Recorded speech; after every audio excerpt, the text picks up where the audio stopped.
Kita lanjut lagi karangan eksposisi. Namun hal tersebut tidak menyadarkan mereka agar untuk membuang sampah pada tempatnya atau tidak membuang sampah sembarangan.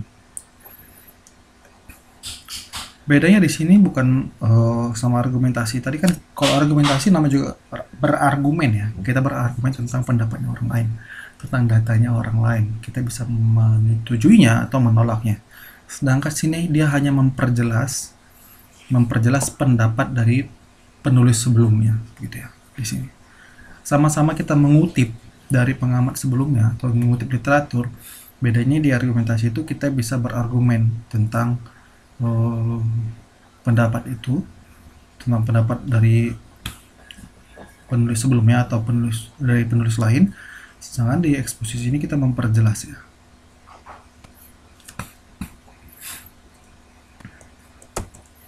Karangan persuasi. Karangan persuasi adalah karangan yang berisikan himbauan atau ajakan kepada pembaca. Tulisan yang digunakan untuk menyampaikan gagasan penulis kepada pembaca. Buanglah sampah pada tempatnya. Ini kata kuncinya adalah buanglah sampah pada tempatnya. Ini kan sudah termasuk himbauan. Kalimat ini merupakan kalimat sederhana yang sering kita temui di berbagai tempat. Namun hal tersebut nyata tidak dapat menjadi pemecah masalah terhadap banyaknya sampah yang menumpuk saat ini. Ini contoh paragraf himbauan. Dia menghimbau waktu kita harus buanglah, ini salah ketik ya, buanglah ya sampah pada tempatnya. Ini gampang ya, sederhana ya. Kita masuk ke karangan ilmiah. Jadi karangan ilmiah adalah karya tulis. Jadi jangan lupa ya tugas-tugas tadi ya. Dari setiap contoh-contoh karangan nanti kalian buat paragraf 1 atau 2 paragraf per karangan. Per karangan persuasi, terus ini lain-lainnya, karangan eksposisi, argumentasi, dan lain tadi ya, di atasnya tadi semua ya.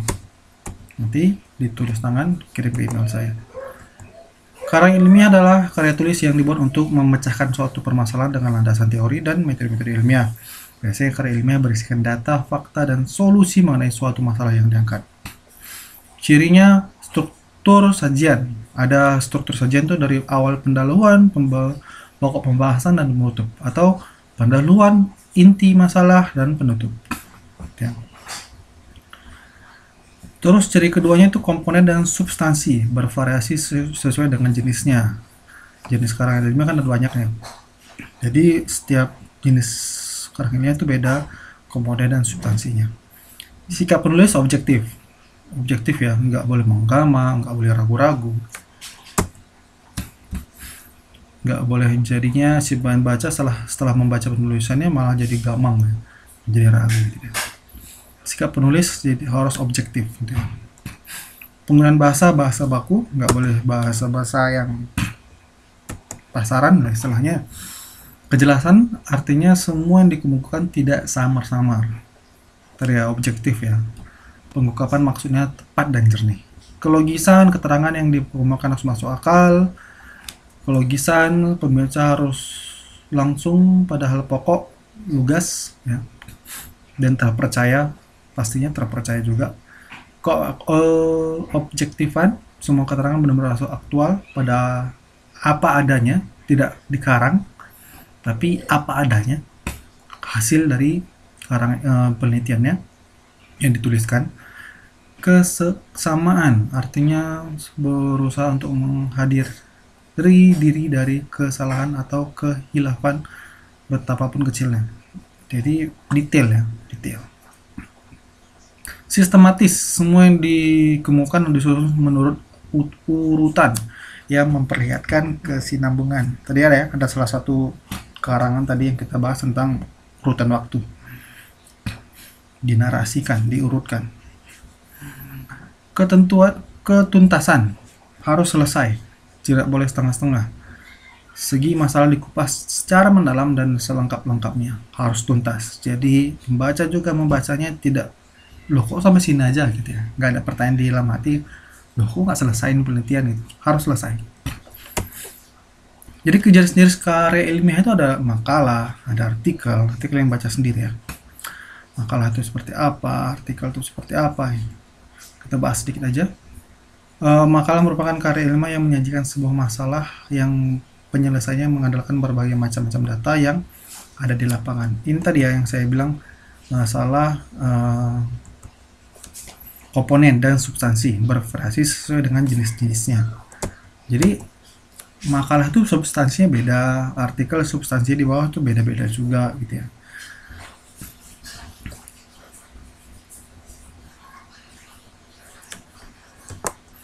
Skripsi beda lagi gitu kan. Skripsi itu kan lebih, saya bilang lebih detail ya, dari pendahuluan ke literaturnya, ke metode penelitiannya gitu ya. Semua dijabarkan sedetail mungkin gitu. Misalkan kalau jurnal kan biasanya kalau jurnal itu sudah lebih diringkas gitu ya, tapi tidak mengurangi nilai-nilainya di dalamnya gitu. Hal-hal pentingnya tidak harus dimasukkan. Yang kertas kerja itu kayak work paper tuh pada dasarnya sama dengan makalah ya, namun dibuat dengan analisis yang lebih mendalam dan tajam serta dipresentasikan pada seminar atau loka karya yang biasa dihadiri oleh ilmuwan. Paper, makalah di kalangan mahasiswa dalam kaitnya dengan pembelajaran jenjang studi diploma 1, S2 dan S3. Ini banyak tugas-tugas tentang paper nanti. Biasanya begitu. Tesis ini untuk skripsi, tapi ini untuk level S2-nya. Pasti lebih detail lagi, lebih ribet lagi daripada skripsi. Dan disertasi itu untuk S3 ya, untuk gelar doktorat, untuk gelar doktor, PhD atau doktor. Substansinya beda-beda ya, substansinya beda-beda.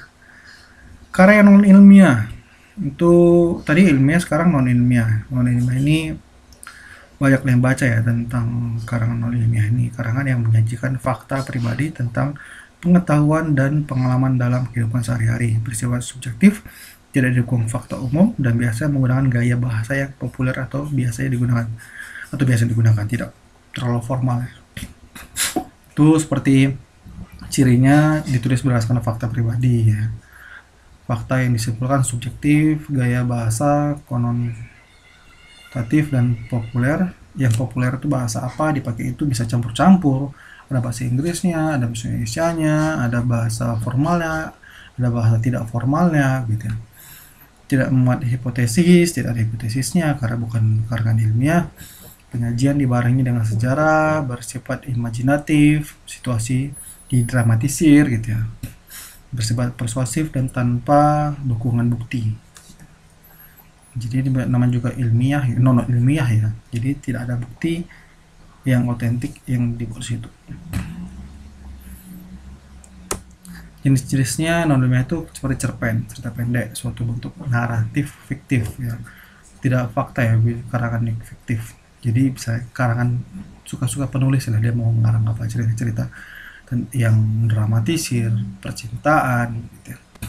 Dongeng, ini biasa dongeng ini kan lebih fiktif lagi ya, salah si kancil, kura-kura dan lain-lainnya. Merupakan suatu kisah diangkat dari pemikiran fiktif dan kisah nyata. Diakhiri cerita biasa mengandung pesan moral. Dongeng salah satunya itu yang fenomenal itu dulu cerita tentang Malin Kundang yang anak durhaka durhaka kepada orang tuanya dan dikutuk jadi batu. Roman itu adalah jenis karya sastra dalam bentuk prosa atau ganjaran yang isinya melukiskan perbuatan pelaku menurut watak dan isi jiwa masing-masing. Novel hampir sama dengan cerpen, tapi novel ini jauh lebih panjang ya, sebuah karya fiksi prosa yang tulis dan naratif, biasanya dalam bentuk cerita. Drama ini biasanya tidak hanya tulisan tapi juga biasa dipanggungkan nama pelaku-pelaku ya, sama artis drama gitu ya. Karya tulis sastra yang memiliki untuk diperankan oleh aktor, ada aktor yang memerankannya gitu. Drama. Aspek penalaran dalam karangan ilmiah itu seperti apa? Aspek keterkaitan adalah hubungan